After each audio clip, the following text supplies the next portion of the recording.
যুক্তরাজ্যে নাগরিকত্ব বাতিলের একটি কঠোর ও গোপন ক্ষমতা দেশটির প্রায় ৯০ লাখ মানুষের নাগরিকত্বকে ঝুঁকির মুখে ফেলেছে, যাদের বড় একটি অংশ মুসলমান এবং অশ্বেতাঙ্গ জনগোষ্ঠীর অন্তর্ভুক্ত। মানবাধিকার সংগঠনগুলোর এক যৌথ গবেষণায় উঠে এসেছে এমনই উদ্বেগজনক চিত্র।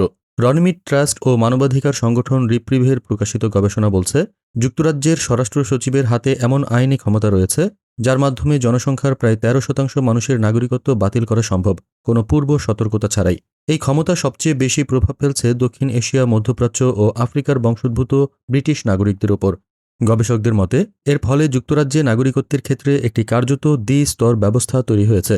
প্রতি ৫ জন অশ্বেতাঙ্গ মানুষের মধ্যে ৩ জন নাগরিকত্ব হারানোর ঝুঁকিতে। শ্বেতাঙ্গ ব্রিটিশদের ক্ষেত্রে এই ঝুঁকি প্রতি ২০ জনে মাত্র একজন।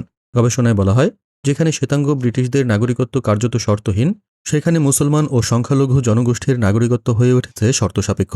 রিপ্রিভের কর্মকর্তা মায়া ফোয়া বলেন, পূর্ববর্তী সরকার রাজনৈতিক সুবিধা নেওয়ার জন্য পাচার হয়ে আসা ব্রিটিশ নাগরিকদের নাগরিকত্ব বাতিল করেছে, আর বর্তমান সরকার এই চরম ও গোপন ক্ষমতাগুলো আরও বিস্তৃত করছে। গবেষকদের আশঙ্কা, এই প্রক্রিয়া ব্রিটেনে মুসলমানদের সামাজিক অন্তর্ভুক্তিকে দুর্বল করছে এবং নাগরিকত্বকে একটি অনিশ্চিত পরিচয়ে পরিণত করছে। এই পরিস্থিতিতে রানিমিট ট্রাস্ট ও রিপ্রিভ নাগরিকত্ব বাতিলের উপর অবিলম্বে স্থগিতাদেশ, আইন সংস্কার এবং পূর্বে বাতিল হওয়া নাগরিকত্ব পুনর্বহালের আহ্বান জানিয়েছে।